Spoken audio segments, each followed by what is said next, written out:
ऐसा इंसान जिसने न सत्ता की ताकत देखी न मुश्किलों से डरना सीखा, जिसने बर्फीले पहाड़ों से निकलकर पूरे देश को सोचने पर मजबूर कर दिया। शिक्षक, पर्यावरणविद, सोशल एक्टिविस्ट सोनम वांगचुक।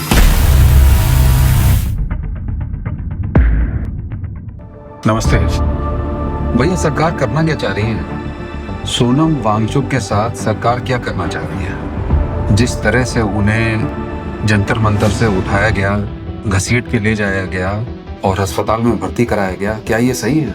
क्या इस तरह एक आदमी को और ट्रीट करते हैं? एक ऐसा आदमी जिसके ऊपर ना कोई मुकदमा हो, ना कोई उसने जुर्म किया हो, कुछ नहीं किया हो, वो सिंपल अपनी 2 मांगों के लिए प्रोटेस्ट कर रहा है वहाँ पे। सरकार से कुछ स्पेशल नहीं चाहता, 2 सिंपल सी उसकी मांगे हैं और वो अपनी मर्जी से वहाँ भूख हड़ताल पे बैठा हुआ है और आप उसको घसीट करके इस तरह से ले जाते हैं और कहते क्या है कि उनकी हेल्थ डिटीरिएट हो रही है तो इसलिए जो है हम उनको ले जा रहे हैं। बिल्कुल सही बात है। इतनी आपको उनकी हेल्थ की चिंता थी तो जिस चीज़ पे वो प्रोटेस्ट कर रहे हैं, जो उनकी मांगे हैं, उनके लिए आपने क्या किया? सोनम वांगचुक सिर्फ 2 मांगों के लिए वहाँ पे है। एक, वो कॉकरोच जनता पार्टी ने जो अपनी मांग रखी है, धर्मेंद्र प्रधान जी जो हमारे एजुकेशन मिनिस्टर हैं, वो रिजाइन करें। कॉकरोच जनता पार्टी के समर्थन में सोनम वांगचुक वहाँ पे बैठे हुए हैं और वो भी ये डिमांड कर रहे हैं कि धर्मेंद्र प्रधान, जिनकी नाक के नीचे नीट और जाने कितने ही अन्य पेपर लीक हुए हैं, वो रिजाइन करें और जिम्मेदारी लें कि हाँ भाई, मेरे नाक के नीचे गड़बड़ हुई है। एक तो ये उनकी डिमांड है। दूसरी डिमांड उनकी है लद्दाख को बचाना। लद्दाख को बचाने के लिए वो उनकी दूसरी डिमांड, पता नहीं कब से वो उसके लिए अनशन पर पहले भी बैठ चुके हैं। 30-35 दिन संभवतः उन्होंने लद्दाख में भी अनशन किया, उसके ऊपर भी कुछ नहीं हुआ, तो ये उनकी दूसरी डिमांड है। अब इन 2 डिमांडों के पीछे एक आदमी वहाँ पे बैठा हुआ है, जंतर मंतर में आमरण अनशन कर रहा है और फास्ट किया हुआ है। तो वहाँ पे सब लोग आकर के उससे मिल चुके हैं। ऑपोजिशन लीडर्स आ चुके हैं उनके सपोर्ट में, कुछ एक्टर्स एक्ट्रेसेस बोल चुके हैं, लोग, काफ़ी लोग उनको सपोर्ट कर रहे हैं। मगर आप बेशर्मी देखिए सरकार की, सरकार का कोई भी मंत्री, कोई भी व्यक्ति आज तक उनसे मिलने या उनसे पूछने, उनका हालचाल लेने तक नहीं गया। बात करना तो दूर छोड़िए, उनकी मांगों के ऊपर नजरिया रखना तो दूर, उनकी मांगों के ऊपर गौर करना तो दूर, उनकी हेल्थ के लिए भी पूछने नहीं गया कि भैया आप कैसे हैं, इतने दिनों से हड़ताल, आपने भूख हड़ताल कर रखी है, 15-20 दिन हो गए आपको, सही है नहीं है? कुछ नहीं, बिल्कुल बेशर्मी छाई हुई है सरकार के आंखों पे। मतलब आप देखिए, दिल्ली पुलिस जिस तरह से उनको ले गई है, बहुत लोगों ने, हम सब ने देखा होगा इंस्टाग्राम पे और वीडियोस आए और यूट्यूब पे दुनिया भर के वीडियोस हैं, किस तरह से मतलब आए सिविल ड्रेस में वहाँ पे दिल्ली पुलिस के चौकस लोग और चादरें ढक करके चारों तरफ से उनको उठा करके ले गए। कहा गया कि हम एक रिहर्सल कर रहे हैं किसी चीज़ की, तो रिहर्सल कर रहे थे, रिहर्सल में उनको उठा के ले गए। भाई आप इतना ही सही रिहर्सल कर रहे थे और आपको किसी चीज़ का डर नहीं था। दिल्ली पुलिस की गलती नहीं है। देखिए, पहले मैं ये भी बताना चाहता हूँ, दिल्ली पुलिस की कोई गलती नहीं है। दिल्ली पुलिस तो बेचारी वो कर रही है जो उनको आदेश मिला है ऊपर से, और आदेश किससे मिला है? होम मिनिस्ट्री से मिला है। दिल्ली पुलिस आती है होम मिनिस्ट्री के नीचे और होम मिनिस्ट्री के सर्वे सर्वा हैं हमारे श्री अमित शाह जी। तो अमित शाह जी के ऑफिस से जब तक ये आदेश नहीं आएगा कि सोनम वांगचुक को वहाँ से उठाओ और भर्ती कराओ अपना सफदरजंग में, तब तक दिल्ली पुलिस ये काम नहीं करती। दिल्ली पुलिस आई, उनको जैसा बताया गया उन्होंने बखूबी उसको अंजाम दिया और उठा करके ले गए। मगर जिस तरह से चादरें वहाँ पे लपेट करके और सब कुछ छुपा करके जनता से उनको दबा करके इस चीज़ को किया गया कि कोई रिकॉर्डिंग ना कर ले, कोई देख ना ले किस तरीके से, किस बेइज्जती से उनको वहाँ से घसीटा जा रहा है, इसलिए आपने ये सब किया। देखिए ऐसा है, एक बात तो बड़ी क्लियर है और वो ये कि जो भी चीज़ छुपा के की जाती है वो सही नहीं होती, वो चोरी होती है। और ये आप जो चोरी कर रहे हैं ना, जनता की आंखों में जो धूल झोंक रहे हैं, ये ठीक नहीं है। छुपा के की हुई चीज़ यानी शर्म आना। हर वो चीज़ छुपा के की जाती है जो आपको शर्मिंदा करे, और आपको, सरकार को ये चीज़ शर्मिंदा कर रही है। सोनम वांगचुक को उस तरीके से उठा रहे हैं और उन्हें उठा करके घसीट करके ले जा रहे हैं, ये चीज़ बिल्कुल गलत है। और दूसरी बात ये है, अगर आप में इतनी पारदर्शिता थी तो आप सबके सामने ले जाते, आप दिल्ली पुलिस के कोई हेड, कोई सीनियर ऑफिसर भेजते, वहाँ उनसे बात करते, उसके बाद कोई एक्शन करते। ये क्या है? मतलब किडनैपिंग हो गई ये तो एक तरीके की। आप किडनैप करके ले गए, एक प्रोटेस्ट साइट से एक आदमी को उठा करके ले गए। क्या करना चाह रहे हैं आप? क्या दिखाना चाह रहे हैं? भाई आप तो होम मिनिस्टर हैं अमित शाह साहब, आप तो बहुत बड़े, आपके पास सारी संस्थाएं हैं, सब कुछ है, आप कुछ भी कर सकते हैं किसी के भी खिलाफ, बिल्कुल सबको मालूम है। मगर ये क्या तरीका हुआ? आपकी सरकार का एक भी मिनिस्टर वहां जाकर के सोनम वांगचुक से आज तक नहीं मिला, उनका हालचाल नहीं लिया, उनके प्रोटेस्ट के लिए उनसे बातचीत नहीं की। क्या ये सही है? क्या ये बेशर्मी नहीं है सरकार की? ये हाई हेडेडनेस नहीं है सरकार की? मतलब सरकार इस तरह चल रही है कि भैया जो हम कह रहे हैं वो सही है, बाकी सब जो कह रहे हैं वो सब गलत है। हम सही हैं तो भी हम सही हैं, और हम गलत हैं तो भी हम सही हैं। बाकी सब हमारे सामने फेल है, बाकी सब मूर्ख हैं। जो लोग कर रहे हैं वो सब मूर्ख। अरे भाई क्या करना चाह रहे हैं आप? यार ये वही सोनम वांगचुक है जिसने देश विदेशों में देश का नाम रोशन किया है। अपना नाम तो किया ही है, देश का भी नाम रोशन किया है जाकर के। और इसी वजह से आपकी जड़ें हिल गई हैं, सरकार की जड़ें हिली हुई हैं इस टाइम। इस एक सीधे साधे आदमी ने सरकार की जड़ें हिला दी हैं, और सरकार को डर है कि यदि सोनम वांगचुक को कुछ प्रोटेस्ट करते हुए हो जाता है, यदि उनकी मृत्यु हो जाती है, भगवान न करे ऐसा हो, ईश्वर उनको खूब लंबी आयु दें, पर यदि उनको कुछ हो जाता है तो सरकार की नींव हिल जाएगी, ईंट से ईंट बच जाएगी। और कोई बड़ी बात नहीं कि ऐसा माहौल बन जाए कि सरकार तक गिरने की नौबत आ जाए। और ये नौबत आपने पैदा की है, आप लोगों ने, सरकार में बैठे हुए लोगों ने। आपको इतनी शर्म नहीं आई कि इतने दिनों से एक आदमी प्रोटेस्ट पे बैठा हुआ है, जाके उसके पास किसी को भेज दें? अरे वो धर्मेंद्र प्रधान का इस्तीफा अगर मांग रहे हैं कॉकरोच जनता पार्टी के साथ मिल करके, तो क्या कोई गलत कर रहे हैं? धर्मेंद्र प्रधान क्या खुद जिम्मेदारी नहीं लेना चाहिए उनको? वो खुद जिम्मेदार नहीं है किसी चीज के। उनकी नाक के नीचे, उनकी आंखों के नीचे सब चीज क्या हो रहा है? नीट का पेपर आपका उड़ा जा रहा है कहीं पे, नीट का पेपर कहीं लीक हो रहा है, कहीं कुछ हो रहा है। और ये पहला पेपर थोड़ी ना है जो लीक हुआ है। बच्चों के साथ जिस तरह खिलवाड़ हो रहा है, इतने सारे पेपर लीक हो गए हैं, ये पहला पेपर थोड़ी ना था जो लीक हुआ था। दुनिया भर के पेपर लीक हो रहे हैं। और नीट के पेपर के पीछे जब अगर बच्चे आंदोलन कर रहे हैं, आप उनको खदेड़ रहे हैं, उनको मार भगा रहे हैं, क्या करना क्या चाह रहे हैं आप? इतने हाई हैंडेडनेस क्यों दिखा रहे हैं? इतना एरोगेंस क्यों दिखा रही है सरकार? क्यों नहीं बच्चों के पास जाकर के आज तक कोई मिनिस्टर गया और बातचीत की? सोनम वांगचुक को छोड़िए, आप तो वहां पे जो बच्चे प्रोटेस्ट कर रहे हैं, जो स्टूडेंट्स प्रोटेस्ट कर रहे हैं, उनके पास भी आपने किसी को आज तक नहीं भेजा। बता दीजिए आप आज तक कोई गया हो? मेरे ख्याल से 27 या 28 दिन हो गए आज उनको प्रोटेस्ट करते हुए। कोई नहीं गया वहां पे, कोई बातचीत नहीं, कोई बातचीत का जरिया नहीं। ऐसा तो कभी नहीं था इस देश में। भाई बातचीत तो आप ओपन रखिए। और कौन सी गलत चीज वो डिमांड कर रहे हैं? वो यही तो कह रहे हैं कि धर्मेंद्र प्रधान अपनी जिम्मेदारी लें और इस्तीफा दें। यदि धर्मेंद्र प्रधान में वाकई में कुछ गैरत होती तो अब तक उन्होंने इस्तीफा दे दिया होता। मगर सरकार इतनी हाई हेडेड है, इतनी ओतप्रोत है अपने ऊपर, अपने मन में, कि जो है भाई हम जो कर रहे हैं वो सब कुछ सही है, हम किसी दबाव में नहीं आएंगे, हम कुछ नहीं, हमारे मंत्री कोई इस्तीफा नहीं देगा। कि आप ये इंश्योर ही नहीं कर पा रहे कि कोई हाथ खड़ा करके जिम्मेदारी ले। वैसे तो जिम्मेदारी इस पूरे प्रकरण की सिर्फ धर्मेंद्र प्रधान नहीं, प्राइम मिनिस्टर पे भी जाती है। भाई हेड तो आप ही हैं। इतना बड़ा पेपर लीक, इतने लोगों की, इतने बच्चों की फ्यूचर के साथ खिलवाड़, क्या कर रहे हैं? देखिए धर्मेंद्र प्रधान जी, उनकी नीतियों का और उनके नीचे जो इंस्टीट्यूशनल फेलियर हुआ है मिनिस्ट्री ऑफ एजुकेशन का, वो इसी बात से जाहिर है कि उनको नीट के पेपर पहुंचाने में इंडियन एयरफोर्स की जरूरत पड़ी। भारतीय सशस्त्र सेनाओं का इस्तेमाल करना पड़ा उन्हें इन पेपरों को अपने गंतव्य तक पहुंचाने के लिए। मतलब आप सेना का इस्तेमाल कब करते हैं आप ये बताएं? इंडियन फोर्सेस, आर्म फोर्सेस जो हैं, वो आपकी लास्ट बैस्टियन है, सही है? अगर आपने उनको इस चीज के लिए इस्तेमाल कर दिया, यानी कि आप उससे ऊपर या उससे नीचे जितनी भी आपकी इंस्टीट्यूशनल जो भी कुछ गरिमाएं थी वो सब भंग हो गई हैं। कोई इस लायक बचा ही नहीं जिस पे आप विश्वास कर सके, इसलिए आपको इंडियन एयरफोर्स के द्वारा पेपर वहां पहुंचाने पड़े जहां पे आपने पहुंचवाए। बहुत बढ़िया किया आपने। तो इस इंस्टीट्यूशनल फेलियर की जिम्मेदारी कौन लेगा धर्मेंद्र प्रधान जी? इस इंस्टीट्यूशनल फेलियर की जिम्मेदारी कौन लेगा मोदी साहब? आप भी तो बताएं।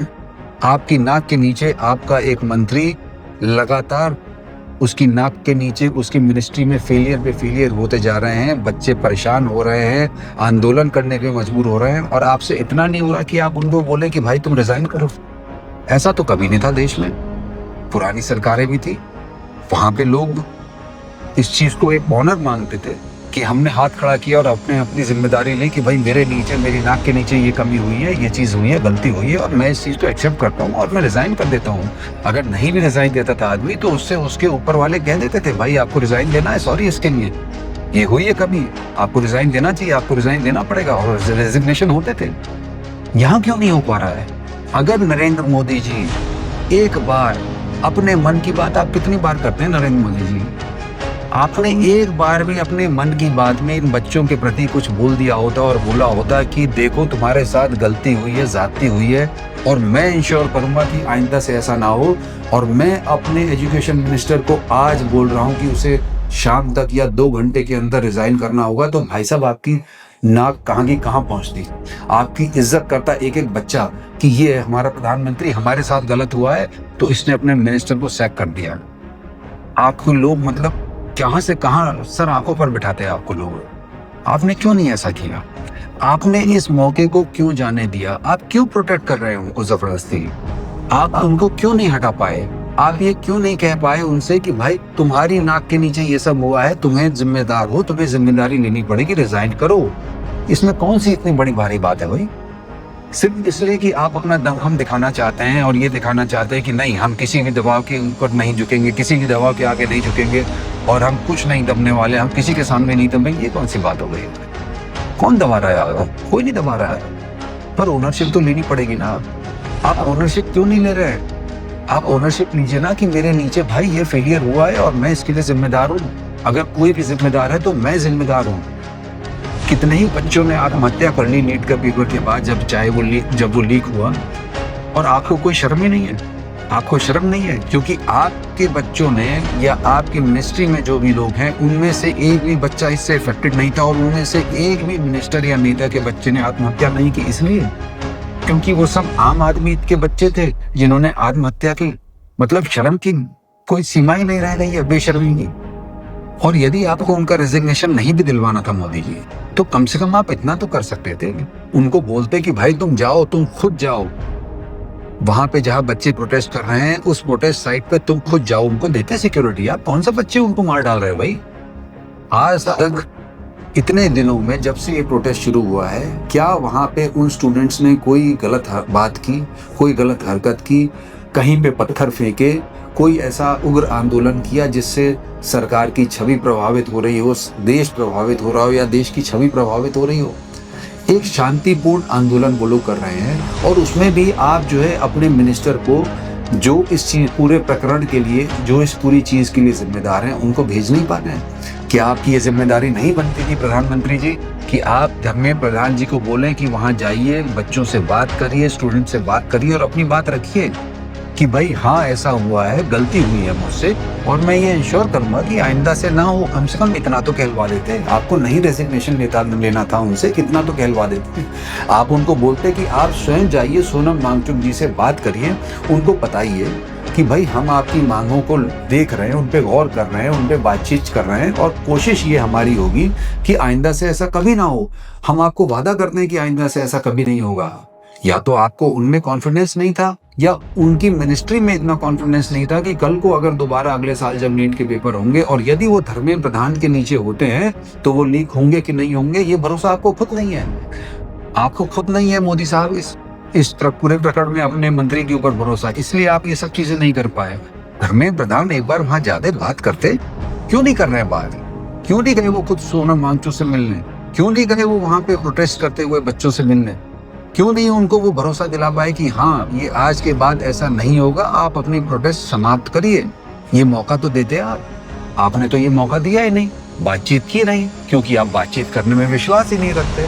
आप बातचीत करने में इसलिए नहीं विश्वास रखते क्योंकि आप सोचते हैं कि हम ही हम है, बाकी पानी कम है भाई, हम जो कर रहे हैं वही सही है। इतनी हाई हेडेडनेस भाई ऐसे नहीं है। आप कब तक चलाएंगे इस तरह सरकार? अरे कैसी बात कर रहे हैं आप ये सोच के चल रहे हैं कि हम मतलब कितने साल चलाएंगे, 100 साल चला ले जाएंगे सरकार? ऐसे नहीं चला पाएंगे आप। कितने ही आए यहाँ पे बड़े से बड़े राजा और बादशाह, मगर सबको एक ना एक दिन गद्दी छोड़नी पड़ी, उनकी सरकार गई। तो ऐसा नहीं है कि सरकार नहीं जाएगी, सरकार भी जाएगी और गद्दी भी जाएगी, मगर जब तक है तब तक शान से रहें, इज्जत से रहें। बहुत सारे आपके फॉलोअर्स हैं, बहुत सारे अंधभक्त हैं जो आपको बहुत पूजते हैं, उनके भी बच्चे होंगे जिन्होंने ये नीट का पेपर दिया होगा, पर वो बेचारे कुछ बोल नहीं रहे हैं क्योंकि भक्ति में इतने नहीं, पर फर्क तो उनको भी पड़ा होगा। तो बाकी लोगों के लिए ना सही, उनके लिए ही सही कह देते प्रधान जी से कि भैया एक बार जाके नेशनल टेलीविजन पे, नेशनल न्यूज में कहीं ना कहीं तुम हाथ जोड़ करके माफी तो मांग लो, तुमसे कुछ नहीं हो रहा, इतना तो कर लो कम से कम।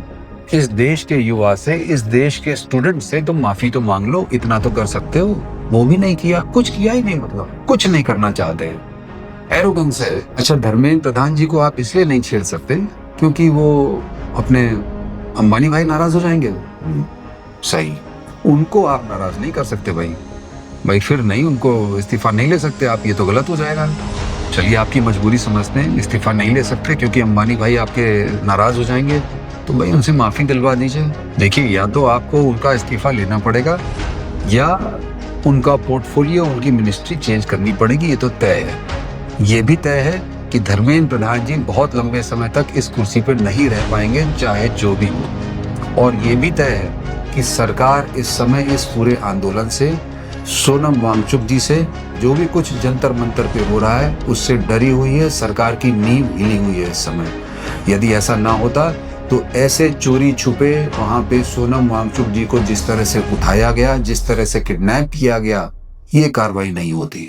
सोनम वांगचुक जी की दूसरी डिमांड है कि लद्दाख को 6th शेड्यूल में शामिल किया जाए। वो इसलिए चाहते हैं क्योंकि भाई वो वहां पे अपने उस छोटे से प्रदेश को, प्रदेश ही कहना चाहिए, वो ऐसा कर रहे हैं क्योंकि वो चाहते हैं कि लद्दाख जो है वो भाई जैसा है वैसा रहे, बचा रहे। अपने जो आपके दूसरे भाई हैं अडानी साहब, वो जिस तरह से वहां पे कब्जा करना चाह रहे हैं लद्दाख में और जो भी कुछ वहां करना चाह रहे हैं ना, वो बात ठीक नहीं है भाई। सोनम वांगचुक उन्हीं से तो उनको बचाना चाह रहे हैं, अपने लद्दाख को वो अडानी के हाथों में बिकने से बचाना चाह रहे हैं, इसीलिए वो उसको 6th शेड्यूल में लाने देना चाह रहे हैं क्योंकि उनका रिप्रेजेंटेशन बढ़े। अब आप उनकी आवाज़ ही इतनी दबा देंगे वहाँ के लोगों की कि जब अडानी साहब जाएं तो उनको कोई भी मतलब छेड़ ना पाए, उनका कोई विरोध ना कर पाए, बिल्कुल कोई उनको टच ना कर पाए, और जो चाहे अंधा हो करके खेले वो वहाँ पे, बिल्कुल मतलब कोई फर्क नहीं पड़ता। जो मन हो वो करो, जितना वहाँ पे मिनरल्स एक्सट्रैक्ट करना है वो एक्सट्रैक्ट करो, तुम वहाँ पे जो है ज़मीन खोद डालो, वहाँ का पर्यावरण बेकार कर दो, अडानी ग्रीन के नाम पे वहाँ पे इंडस्ट्री लगाओ और सब कर डालो, उससे कोई फर्क नहीं पड़ता आपको। इन चीज़ों के लिए अगर एक आदमी प्रोटेस्ट कर रहा है तो आपने बातचीत की उस बारे में, आप उसके बारे में भी बातचीत कर सकते थे, आपने वो भी नहीं बात की। आज स्टूडेंट से आप बात करना नहीं चाह रहे, लद्दाख के ऊपर आप बात करना नहीं चाह रहे, चाइना आकर के वहाँ पे कब्जा किए जा रहा है। अभी कुछ दिनों न्यूज़ में आया था कि कुछ 26 पेट्रोलिंग पॉइंट्स पे इंडियन आर्मी नहीं जा पा रही है। खैर उसके बारे में फिर कभी चर्चा करेंगे। आप किसी चीज़ पे चर्चा करना चाहते ही नहीं है, आप सिर्फ ये चाहते हैं कि हमने बोल दिया वो पत्थर की लकीर है, ऐसे ही होगा, सही है तो सही, गलत है तो गलत, कोई बात नहीं, हमने बोल दिया ऐसे ही होगा। अरे भाई ऐसे नहीं होता है, आप देश को ऐसे मत चलाइए प्लीज़। एक डेमोक्रेसी है हमारा देश, इतने सालों से हमने इस डेमोक्रेसी को, इस देश को संजो करके रखा है, हमारे बुजुर्गों ने, हमारे पूर्वजों ने। आप क्या करना चाह रहे हैं? इतना हाई हेडेडनेस ठीक नहीं है। हाँ, लेटेस्ट रिपोर्ट अभी ये भी आ रही है कि 20 तारीख को जो प्रोटेस्ट मार्च होना था वो भी अब दिल्ली पुलिस ने उसकी भी परमिशन डिनाई कर दी है। मतलब हर तरीके से आप इतना डरे हुए हैं, कह रहे हैं कि पार्लियामेंट सेशन स्टार्ट होने वाला है तो सिक्योरिटी रीजन ही, अरे आप कोई भी रीज़न दे दीजिए। आपको मालूम है कि प्रोटेस्ट होगा तो नेशनल और इंटरनेशनल लेवल पे न्यूज़ बनेगा, आप सिर्फ वो नहीं होने देना चाहते, इसलिए आप ये सब ड्रामेबाजी कर रहे हैं। बात ये है, सच ये है कि सरकार की जड़ें, सरकार की नींव इस आंदोलन से हिल चुकी हैं। सरकार को एक्सेप्ट करना चाहिए कि उनसे गलती हुई है, धर्मेंद्र प्रधान को एक्सेप्ट करना चाहिए कि उनसे गलती हुई है और उन्हें इस्तीफा देना चाहिए। इतनी बेशर्मी, इतनी हाई हेडेडनेस, इतना अहंकार ठीक नहीं है। देखिए, जिस तरह से सोनम वांगचुक जी को वहां से चादरों के पीछे उठा करके ले जाया गया, यानी कि आप छुपा करके काम कर रहे थे। छुपा करके जो भी काम किया जाता है वो गलत होता है, और आप भी जान रहे हैं कि आपने ये गलत काम किया है और आपने ये गलती की है। किसके आदेशों पर, किसके निर्देशों पर हुई, सबको मालूम है। 12 आपकी जो आदत है ना सरकार की, कि हर चीज़ पे पर्दा डालो, हर चीज़ को कारपेट के नीचे ढकेल दो, डस्टबिन में डाल दो, ये आपको कहीं नहीं ले जाने वाली। भाई आप कहीं मत जाइए, आप अपने उत्तर प्रदेश में इनसे ही सीख लीजिए। योगी जी से ही सीख लीजिए, इस तरह तो काम नहीं किया उन्होंने। राम मंदिर का घोटाला हुआ, ऑपोजिशन लीडर ने उसको सामने लाया और उन्होंने उस पर कार्रवाई की, बातचीत की और कार्रवाई की, और खुले तौर पे कार्रवाई की। एक अग्निकांड हुआ अलीगंज में, लखनऊ में, जिसमें बहुत सारे बच्चे मारे गए, जल गए, झुलस गए। यदि सरकार चाहती तो उस पर अच्छी तरह पर्दा कर देती और उस न्यूज को एक दिन आने देती और दूसरे दिन वो पेपरों से गायब हो जाती, मगर ऐसा नहीं हुआ। वो न्यूज कई दिन तक अखबारों में, उत्तर प्रदेश के अखबारों में, उत्तर प्रदेश के लोगों को मालूम है, कई दिन तक चली। यदि सरकार चाहती, यदि योगी आदित्यनाथ चाहते तो अगले दिन से उस सरकार को चलने ही नहीं देते, मगर वो ऐसा आदमी नहीं है। बाबा ऐसा नहीं करते हैं। वो कहते हैं ठीक है, गलती हुई है और अब हम उसको सुधारेंगे, हम उस पर काम करेंगे। और आप पूछ लीजिए किसी भी गवर्नमेंट ऑफिशियल से उत्तर प्रदेश में कि कैसा डंडा दे रखा है, ऐसा डंडा दे रखा है, सबकी जो है चकरगिन्नी बनी हुई है। सब जगह फायर सेफ्टी ऑडिट हो रहा है, सब लोग आकर के चेक कर रहे हैं, सब लोग आकर के जो है वहाँ पे इंश्योर कर रहे हैं कि चीज़ें जो गलत हैं उनको सही करें, जैसे भी करें। तो कम से कम वो उस पर काम तो कर रहे हैं, बातचीत तो कर रहे हैं। उन्होंने एक्सेप्ट तो किया कि हाँ गलती हुई है। यहाँ आप एक्सेप्ट ही नहीं करना चाह रहे, यहाँ आप ये मानना ही नहीं चाह रहे कि आपसे गलती हुई है। मतलब नीट का पेपर अगर लीक हो गया, उससे पहले कितने ही पेपर लीक हो गए, तो आप वो गलती भी मानने को नहीं तैयार हैं। बेशर्मी की सीमाएं लांघ रहे हैं बिल्कुल। तो भाई लास्ट में मेरी सरकार से यही विनती है कि आप अपनी गलती मानें, गलती एक्सेप्ट करें। और चूंकि ये सारे स्टूडेंट्स अपने देश के ही हैं, तो अपने लोगों के सामने गलती मानने में कोई शर्म नहीं महसूस होनी चाहिए। आप गलती मानें, धर्मेंद्र प्रधान जी को कृपा करके हटाएं, किसी काबिल व्यक्ति को एजुकेशन मिनिस्टर बनाएं, उनकी गलती उनसे स्वीकार कराई जाए और इस मुद्दे पर कार्रवाई की जाए। सोनम वांगचुक जैसे आदमी को इस तरह भूख हड़ताल पे ना जाने दिया जाए, उनकी जान माल से ना खिलवाड़ किया जाए। अगर मेरी बात आप तक और आपके एरोगेंट मिनिस्टर्स तक पहुंच रही है तो कृपा करके इस पे कार्रवाई कराएं। अन्यथा देखिए, समय बड़ा बलवान होता है। ऐसा मत सोचिए कि आप हमेशा यहाँ रहने वाले हैं। समय बहुत बलवान है, उस सबको अपनी जगह दिखा देगा। नमस्ते, जय हिंद।